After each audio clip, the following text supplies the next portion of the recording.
Ever notice your dog will ignore their fancy bed just to curl up on your dirty shirt? I've had dogs my whole life, and this behavior is actually hardwired into them. Your scent is comfort to them. When you're not around, that worn shirt or sock smells exactly like you.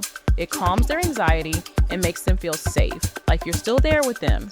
So, yeah, your dirty laundry is basically a security blanket.